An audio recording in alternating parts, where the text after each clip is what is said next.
that he looks as opportunities for the church during the midst of this pandemic. So obviously, we know that with the pandemic, we have missed the in-person gathering. It's somewhat important to us who are very traditional, especially us, mostly those who are on this call.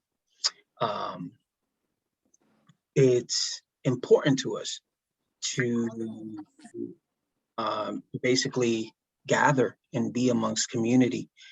And us who are basically based in Anglican tradition, the communion is important to us. So I just want to start this dialogue with a question. And I'll start with Reverend Josue. How, Reverend Josue, explain to us your title, your position in which you are working on, and how has the pandemic been a challenge within your own academical circle? I believe you're a dean, right? Okay, so amongst that, how has it been a challenge, and what are some of the things that you've been conflicted with, where you have to be creative and think outside of the box? Talk to us a little bit about that. God bless everyone. Father Josue Rosario Caliz. I am the Dean for Community Standards at Sewanee, the University of the South here in Tennessee. And the pandemic has shown kind of interesting. I think it has challenged everyone in every field to kind of think outside of the box, considering that, as the bishop said, we do not have the ability, or we did not have the ability during the thick of the pandemic to be able to actually meet in person. However, in academia, in the collegiate setting, there are students who have no choice but to be on campus, right? We have international students who are not able to go back home. We have students who do not have stable homes.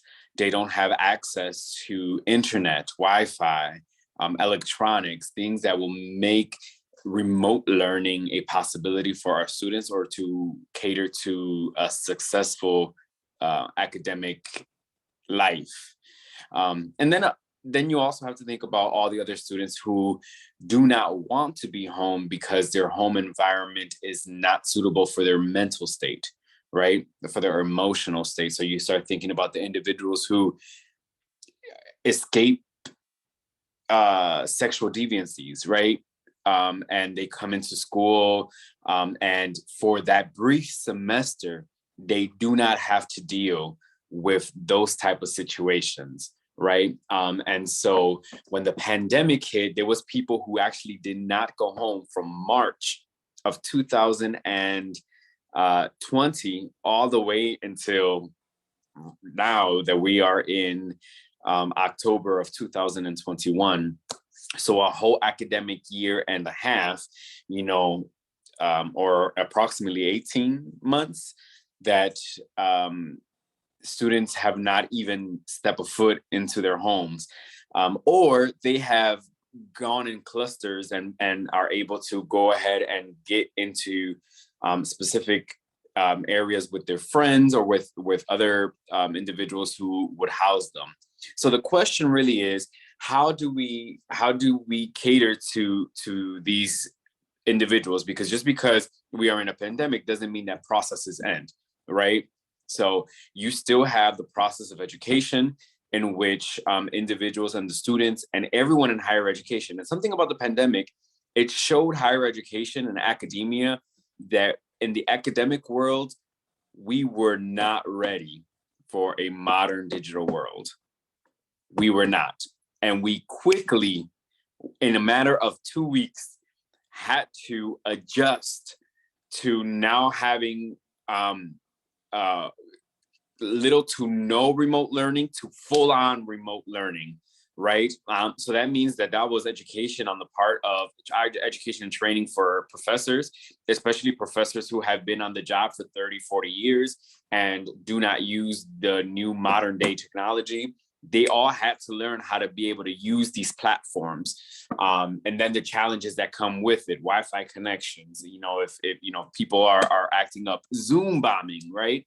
How many classes were not bombed by individuals who had access to those links and went in there and then showed porn, right, on the screens.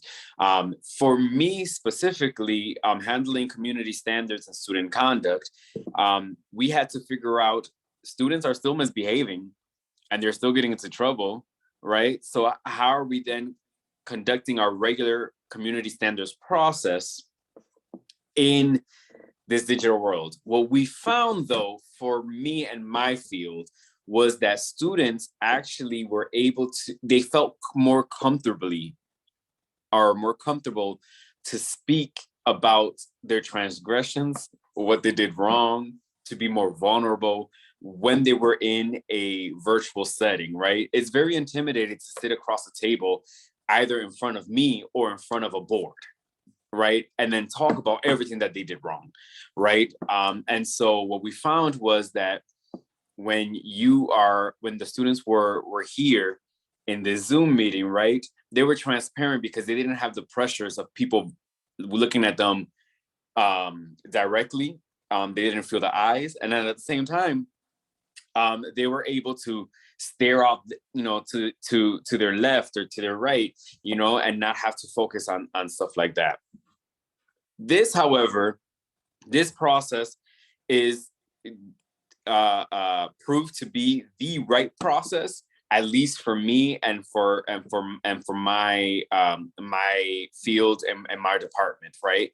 For community standards, this is the right process. So even though the thick of the pandemic is kind of over, we're kind of in the skewed areas of the pandemic, right? It's not over, but it's definitely not as bad as it was in the thick of it. And all students are back on campus. There's no remote learning anymore, right?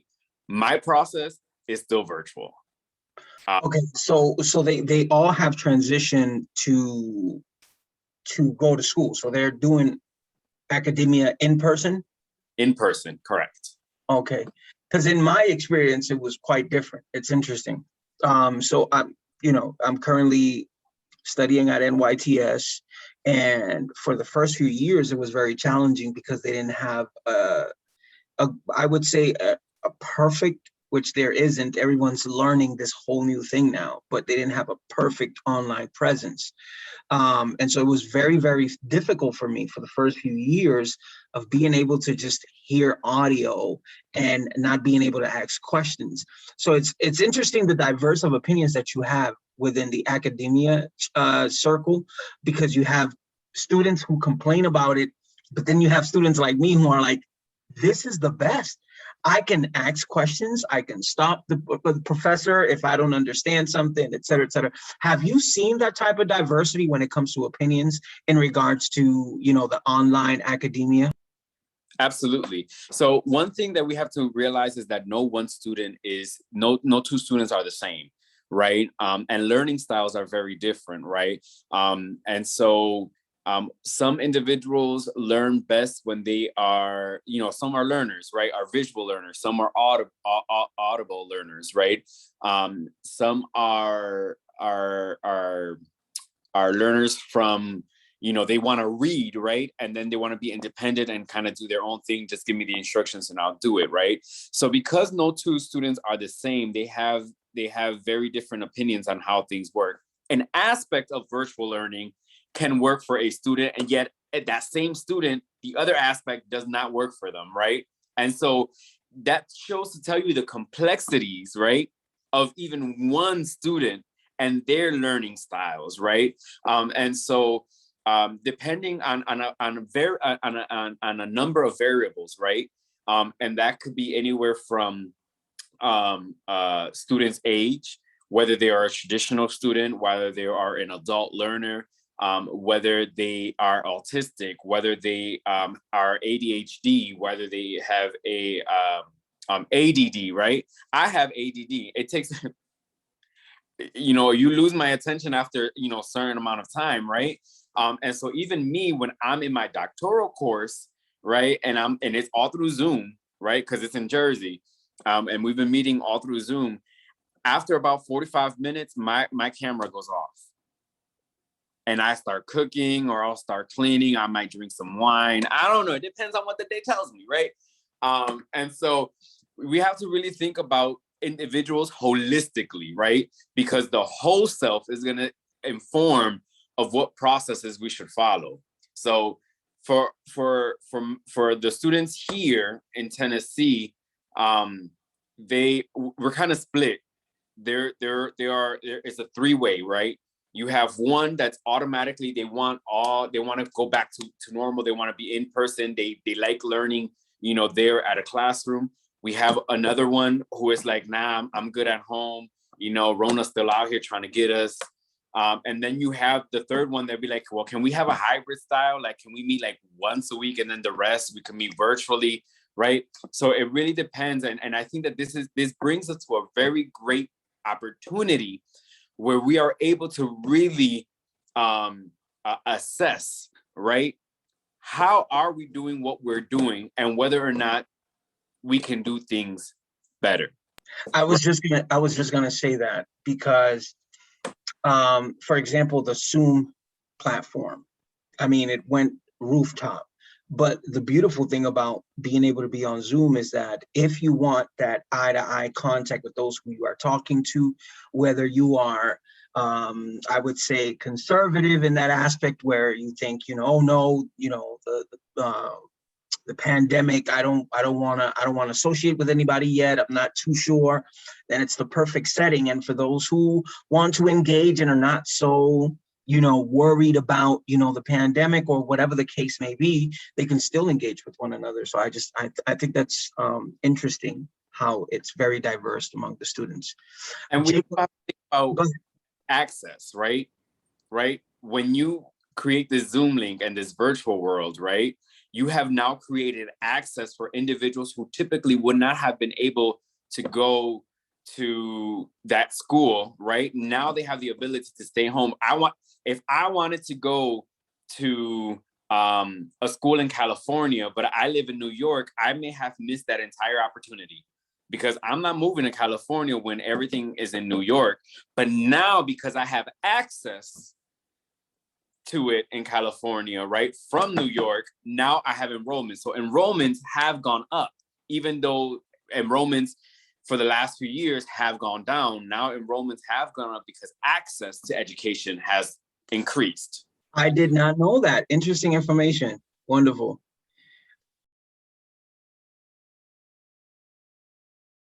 You're muted, Bishop. Reverend Jacob, I know that you were running for city council. Man, I don't know how you did it. Share with us some of the challenges and opportunities that you had with trying to run the campaign, trying to get people together, trying to get votes, trying to engage with the community. Talk to us about that. Definitely. Prior to even sharing or expanding on that thought, I think, to piggyback off what Father Sway was saying, especially in the demographic of education, we haven't seen educational development in the last, 50, 60, 70, 80 years. We've seen the classroom be the classroom, and it's been the same for the last 20, 30, 40, 50, 60 years. And so what we're also seeing is a demand for change, is a demand for a contextualization of what education looks like in this society, of how we are to educate. What are some tools that are necessary to educate our youth, especially in this time and day and age, which have been ostracized or pushed aside due to the regular or traditional kind of setting in which we educate our young men and women. And so what we're seeing is also a call to really look at today's society and use the tools that we have at hand to push education to another level, to push access to another level, to push what resources we have to a whole nother level, and to allow the students of this day and age to decipher what educational style works best for them and how they're able to thrive. So just following up on that. But when concerning, running a campaign in the midst of a pandemic, I can say that running a campaign has shifted. Priorities have shifted, tools have shifted, resources have shifted, especially because trying to campaign, trying to door knock, trying to have community events in the middle of a pandemic, which has led many of not only our faith believers, but many of the constituents that we work with, to have reservations to opening a door, to having a conversation, to meeting one-on-one was something that we had to address head on. We had to acknowledge that the way that we were going to connect with audiences had to shift. We didn't want to put them in a situation where they were choosing either connecting with a campaign or being safe and trying to do what's best for their families and themselves. And so what we did was, in many ways, looked at these tools, things like Zoom, which took precedence during this pandemic. It became a tool used across many boards. We've seen campaigns use it, we've seen schools use it, we've seen companies use Zoom, just to try to keep up with the demand that has been made for so many years, but we've pushed it aside because we wanted to stick to the traditional way, the way that things were being done. And so we definitely utilize tools like Zoom to reach one-on-one contact with individuals, but we've seen that it also answered a call to the desperation that individuals had. For example, single mothers, single fathers, or families with multiple children were not able to attend things such as city council hearings because they had to balance 2 to 3, 4, 5, 6 jobs. They had to balance getting their kids out of school. And so their civic engagement was very minimal due to the fact that they just didn't have the flexibility to be in multiple places at multiple times. And we've seen that tools like Zoom allowed individuals to attend city council hearings, to be civically engaged, to begin to be part of this conversation on what it was to be civically engaged in their communities in a way that wasn't met before. It was a way of creating a seat at the table that was ignored for a very, very, very long time. We've had individuals who want to be part of the change, but just couldn't. Socioeconomic frustrations played a part, accessibility played a part. And even as Father Josue has said, we still have challenges like internet. We have individuals who didn't have internet, who didn't have access to these basic things. So how do we then promote content? How do we then share content in a way that is safe, in a way that is, something that is not negligible to what the COVID-19 strain was causing in our communities? And so we really had to be multifaceted in how we addressed this. We had to acknowledge that business as usual was not going to work, and normalcy no longer existed. There had to be a shift in normalcy because what was normal to us was not working in the first place. And so how do we go from what was quote unquote normal to what is a quote unquote something that is actually productive to the conversations that we are having? This is pushing us to realize that our traditions have to be contextualized. Our tools have to be contextualized, because if we are to spread, in our aspect, spread the gospel as we're commanded to, we have to acknowledge that the tools that the apostles had and the tools that we have are completely different. And they were given to us for a specific reason. Why do we push away these tools instead of embracing them and allowing them to be part of the conversations that we have? So that is kind of some of the things that we faced in the campaign. We were able to have some, one-on-one encounters with individuals, but it has to shift. We as an institution have to realize that it is time for change, and change is not a bad thing. Change is one of the only things that is persistent in our lives. One of the only things that we can acknowledge is that change is coming. We can't avoid it. And what we can do is embrace it and allow that to help us spread the messages. I really like something that you just said. Our tools and our traditional way of doing things must be contextualized. Now, as a bishop, I'm always defend the fact that it is imperative that we as a people do not neglect the importance of being able to come together and break the bread and drink of the cup. I have to make that statement so that no one misunderstands my opinion.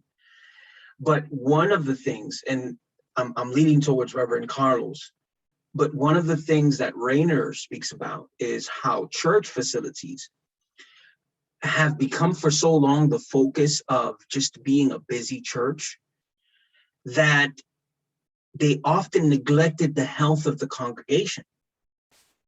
The most often active members were often the least evangelistic, because they spend so much time inside of a building instead of spending time outside in the community.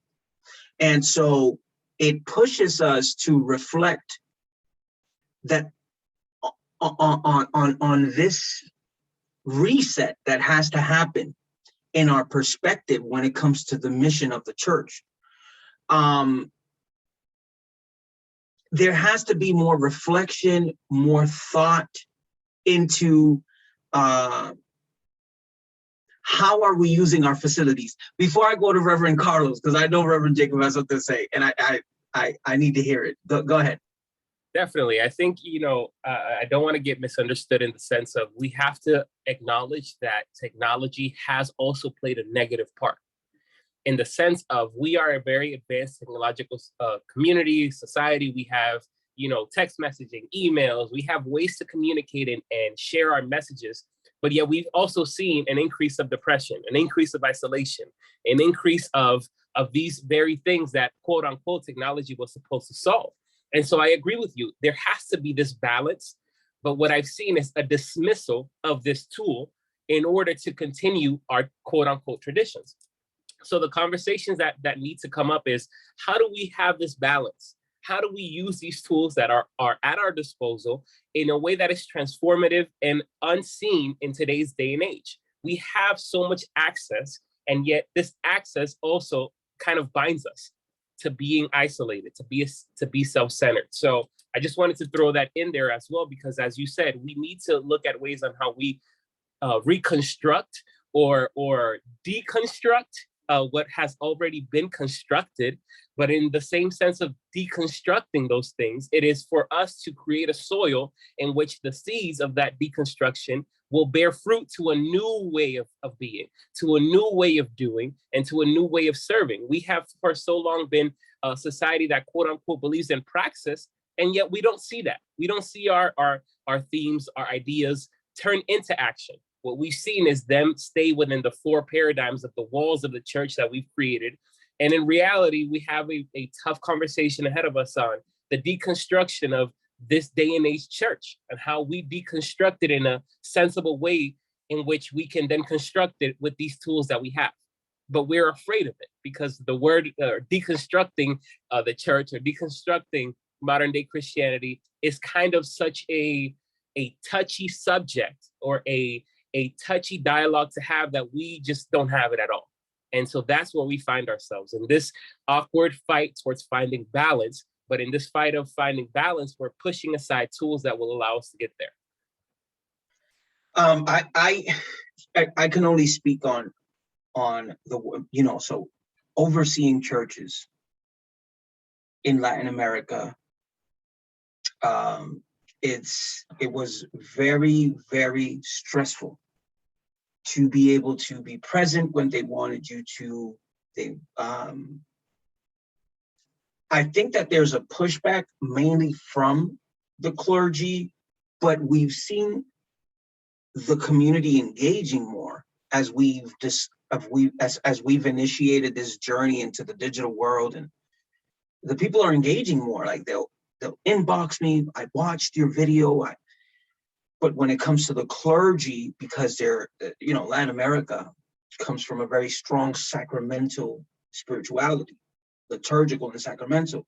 So for them, the coming together is very important, obviously. And so with this at hand and how it's been challenging, because you can't neglect that reality that it has been challenging. There are some things that you just can't do on a digital platform. There has been wonderful opportunities. This Saturday, early morning, I'm giving a conference to some leaders in Colombia. I wouldn't be able to do that because I can't always travel. I can't be everywhere at the same time.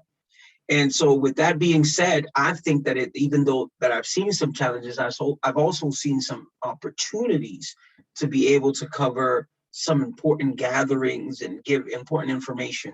And so Reverend Carlos has been, I would love for him to touch on that subject, on how he has been church planting for quite some time.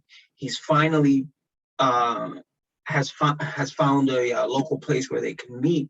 but he has been, according to what he tells me, and he could correct me if I'm wrong, he had been already meeting weekly or bi-weekly with the community. So what are some of the challenges and opportunities that you have seen in the process of your church planting in Puerto Rico? Reverend Carlos, speak to us about that. Introduce yourself and speak to us about that. Good evening, everyone. I'm Reverend Carlos Figueroa. Pleasure to meet you, Jacob and Sway. Well, the big challenge that I had on my community now is that most of them got used to seeing the service online. And I'm not being able to gather them all as they used to gather when we were fully online. So most of them, due to fear, are still scared to go presential, fully presential in the church. Let me give you an example. The community is 20 to 25 constant members. Out of those 25, 10, 12 may come in person. The others are online. And I'm gathering information and I've been talking to them and I've been asking whether it is only about fear or is it about they just got used to stay at home and it's easier for them to just stay at home and do and receive the serving and the word of the God. But the thing about it is that I'm always reminding them that this is Christianity is something that we live on community. Being Latin, we are not only because of who we are in our culture, but we love to have and we need to have contact with others that live in the faith, that we gather in front of the table to break the bread and take of the wine. And that's something that Zoom or online service would not give us. And I believe it has to come from a dialogue of balance.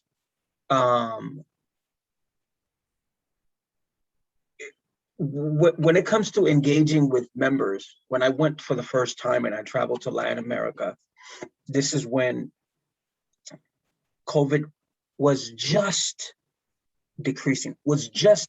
So the fear was still there. I was very respectful towards the feelings and emotions that people were going through because of COVID.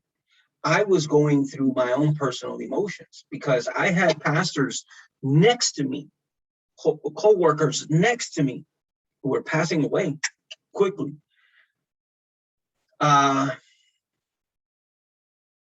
so I would be very respectful towards the emotions and the dynamics that people were going through their own journey through fear, because we all go through that, through the journeys of fear, of being afraid. But I also implemented for myself procedures coming from my own spirituality and understanding who I am and what I'm called to do. I had to push myself to keep the precautions as vivid as possible, yet not disregard the engaging with members. And so I think that there has to be some sort of, see, one of the challenges that I see with church is that they'll continue to have church, but they dismiss the dialogue. What I'm saying is we keep having this agenda. We keep preaching regular, normal sermons, but we are not engaging with people. And so if people have this fear, then let's have a dialogue about it on how can we manage those feelings that we have so that they can feel part of the church and they feel acknowledged.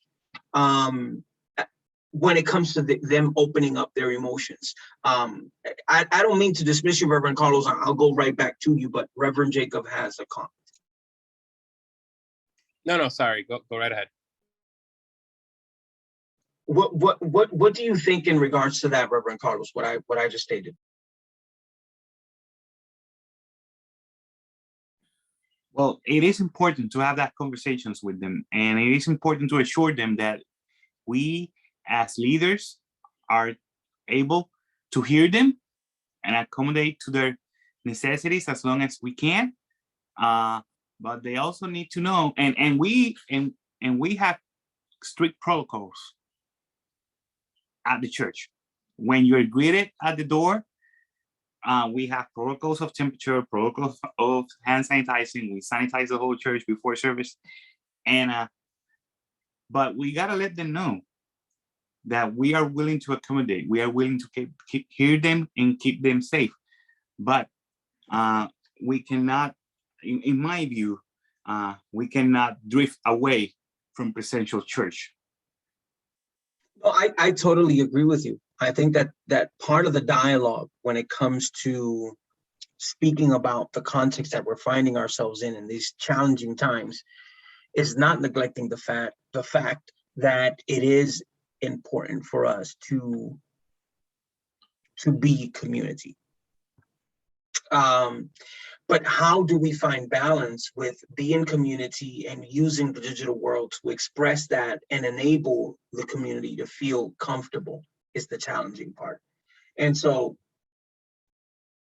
that's just one of the things that we really got to start doing amongst our churches and amongst our circles, and even amongst, with Reverend Father Josue being in a circle of academia. Those are the same conversations are being had, because in my seminary, these conversations are being had all of the time. How do we feel? How are the people feeling? The feelings are going to be very diverse.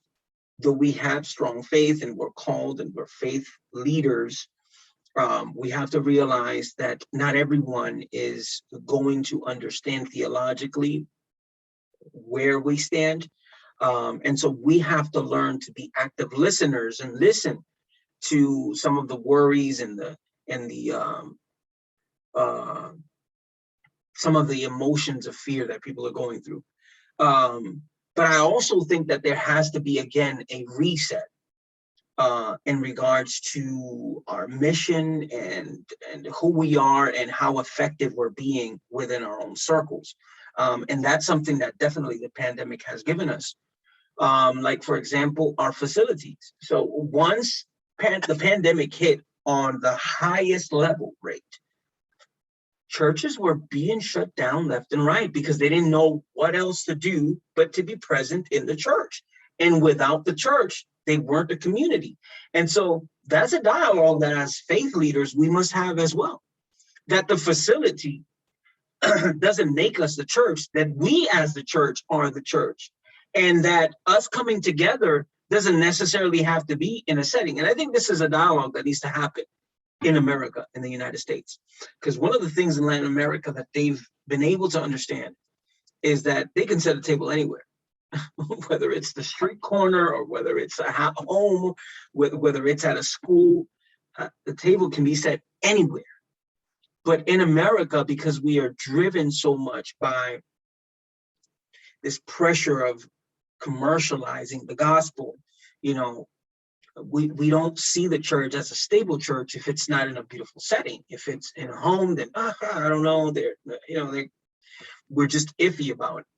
And so we have to start thinking about the use of our facilities. Are we using it for the community? Are we, or were we just having a facility that only gave us the use of simply giving services, church services or worship services? And so I think that the pandemic pushed us. It pushed us to think outside of the box, to seize our opportunity to reach the digital world. But it also pushed us to reconnect with the community. Does anyone have any opinions in regards to that?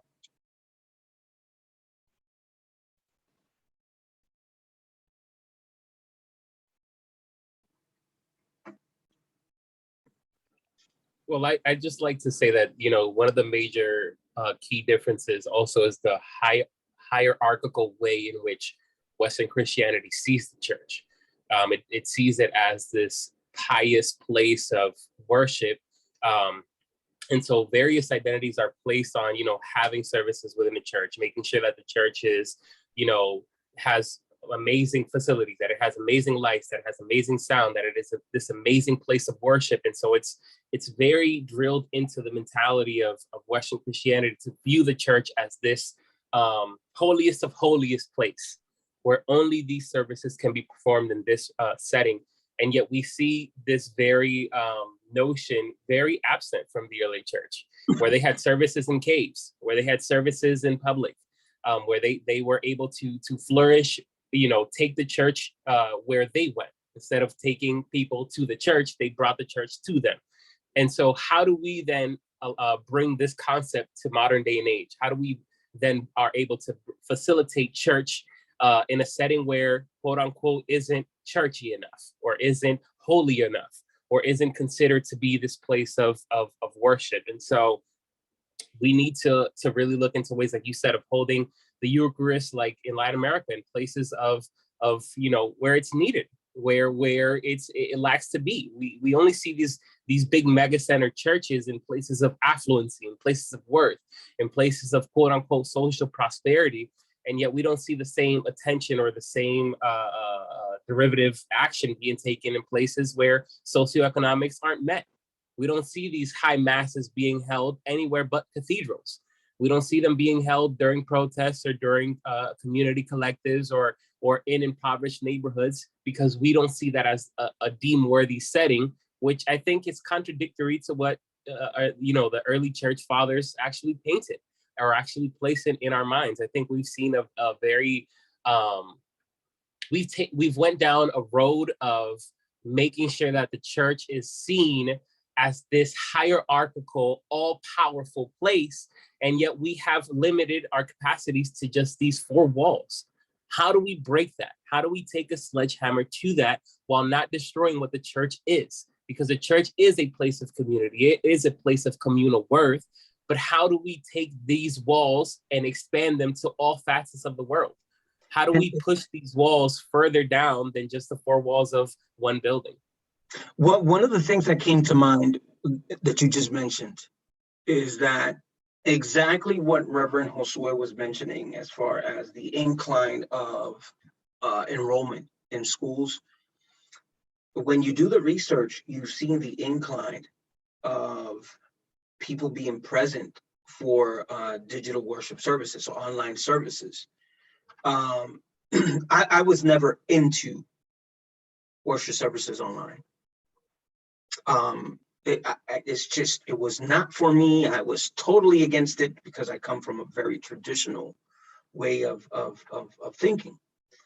And one of the things I started learning within my own circle as a social worker was the impact of depression that hit during the pandemic.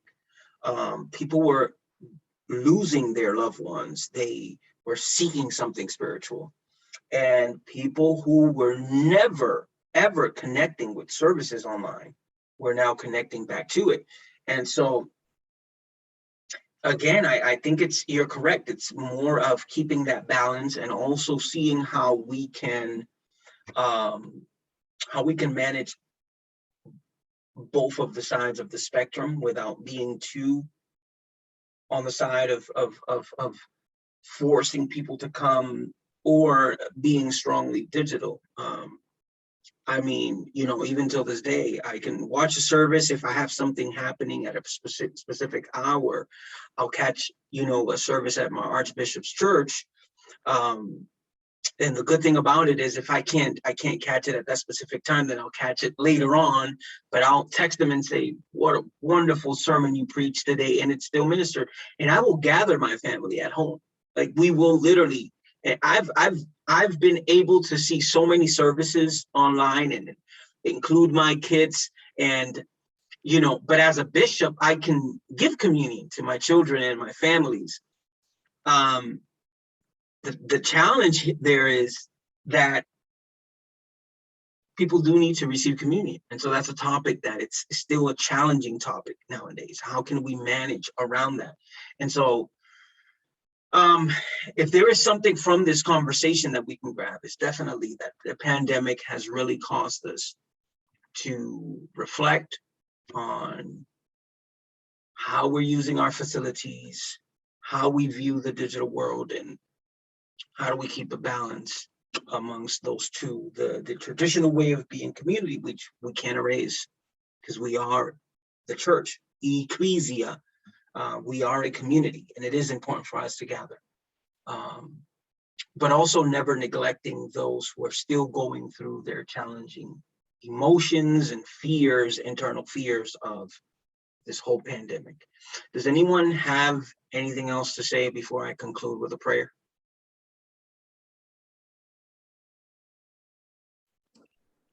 I think you shine light on pretty much kind of the dilemma that we face here. I think another thing that the pandemic also highlighted was the dire need for communal, congregating in a communal setting. I mean, if we can say anything, we missed hugging our families. We missed going out to restaurants. We see this when we look at the political strains that brought just to wear a mask to be able to go into these settings. And so we can acknowledge that technology has allowed us to have access to that, but there's always a human need to connect on one-on-one basis, on a physical, tangible kind of one-on-one connection, where many of those services, as we can watch, you know, that we can have through Zoom or through Facebook, are great, but we miss that ability to not only have the Eucharist, but also, you know, be able to pray for an individual one-on-one there, or to speak to an individual that we may have a prophetic word for, where the technological world kind of puts a wall. We're not able to minister to every individual that is seeing per se on an individual personal basis that we might have access to if we were in a communal setting. And so it gives us the ability to communicate, but it also makes us yearn for the possibility of seeing ourselves one-on-one, on being together, on sharing that pain in a communal sense, on carrying the cross together in a sense where I can see you, you can see me, and we can both carry this cross together, which sometimes the technological world doesn't have a key answer to that. It doesn't have a key tool to give to that specific area that we may be yearning for. And so it's crucial to see that balance.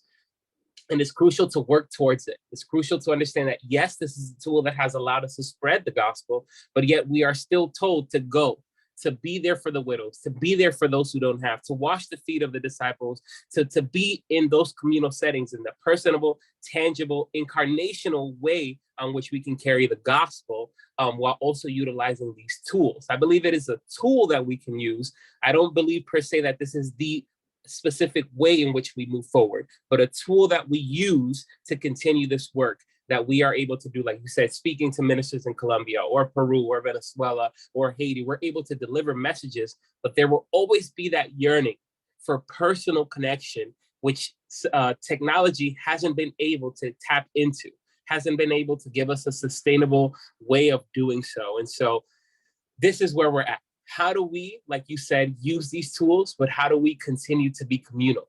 How do we continue to be personable? And how do we continue to be incarnate? Anybody else has something to say? Reverend Josue, Reverend Carlos.